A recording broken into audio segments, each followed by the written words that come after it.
I will. Joining me now is my panel, Hugh Hewitt, host of the Hugh Hewitt radio show and MSNBC political analyst, and Zerlina Maxwell, senior director of progressive programming at Sirius XM and an MSNBC political analyst and the author of End of White Politics. Let me go to you first, Zerlina. It seems the president made it clear, both at his rally at Mount Rushmore and last night, that his campaign strategy is going to be the culture wars, us against them. You write it's the end of white politics. He's saying, no, I'm going to try and prolong it. What sayeth thou, Ms. Maxwell?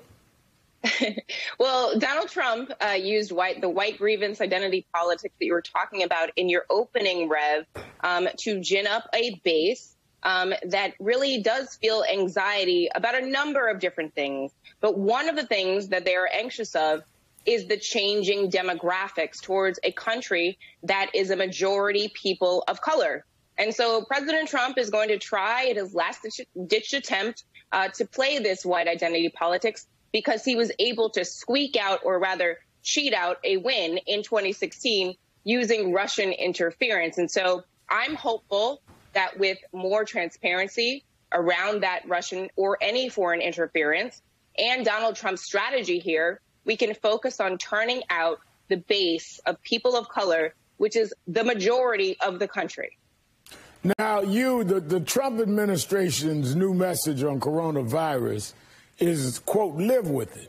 How is this a winning message when we can just look at any other country to see it didn't have to be this way? I mean, you having now states that was his base that seem to be the epicenter of this new rise. And they said, well, we'll just have to live with it. Let's move on. Does this make, aside from the fact, to me, it's a moral outrage, does this make political sense? Well, I haven't heard that, Al, and thanks for having me on. It's always good to be with Zerlina.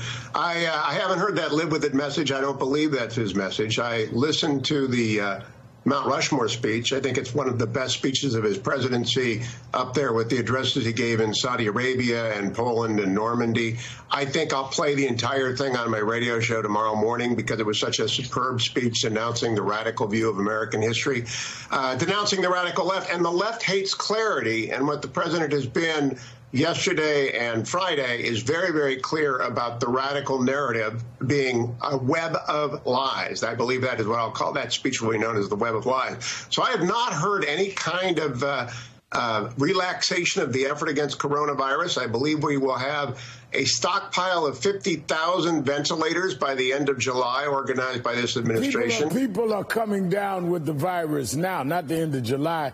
So tell me, what is the strategy right now? I think that you make sure that you move the resources to wherever the critical need is. I believe there's no sense going back. No, they have to keep doing it. For example, Austin. Are they doing that now? Yes, they are. Austin had a huge series of demonstrations in the aftermath of George Floyd's death. They had a skyrocketing infection rate. They reopened in Texas. Wait a minute, what does the death of George Floyd have to do with the skyrocketing amounts of COVID virus? What are you talking about?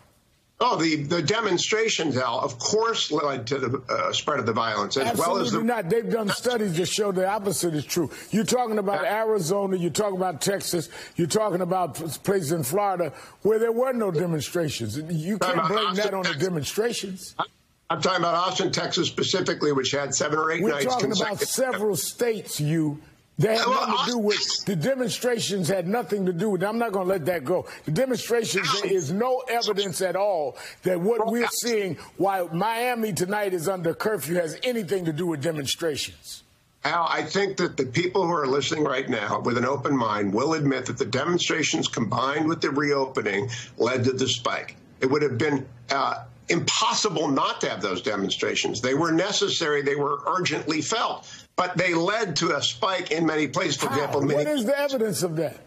Look, I haven't got it right in front of me, but I've read it all over the place. Of course it happened, and I can show you the Austin... I can show you the writings, Zerlina. There has been any number of writings that said that they could not detect where the demonstrations led to that. And when we're talking about widespread, you're minimizing the life and health of people that need to get care by politicizing and acting like the demonstrators did it, rather than the fact is that they had these states open up too quickly.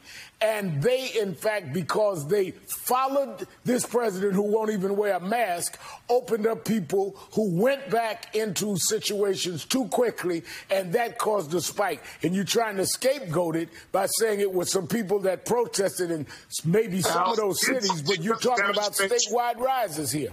If you don't think those demonstrations had anything to do with the spike, that can be your position. I don't. The spike has something to do with the experts in those states that had something to do with it, and that is that they reopened too quickly. Even the people in the states, the governors that did it, are not saying that. I don't want to step. She wants to. I just want to point out that I am quarantined with a biologist, Hugh. And so I have asked that biologist who is reading the studies that you apparently did not thoroughly read.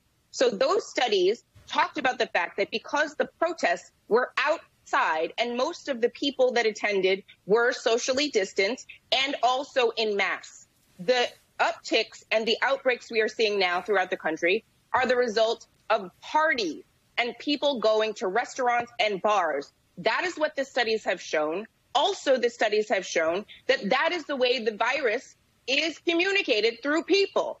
It is airborne to people when they are close together and inside for long periods of time. That's what the research says, literally verbatim. I asked a biologist to double check.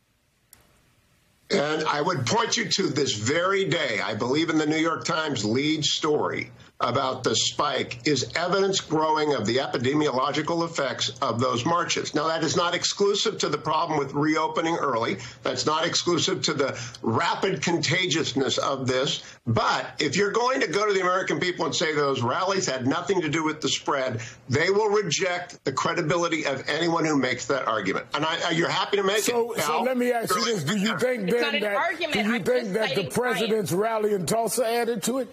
Do you think his rally at Mount Rushmore added to it? Do you think his rally last night at the National Mall added to it? Or is it only those protesting police policies? I don't know about Rushmore, Al. I don't know about last night because they were. I didn't think you did. I'm going to hold you. We'll be. You stick around. You don't go anywhere. Zelina Max.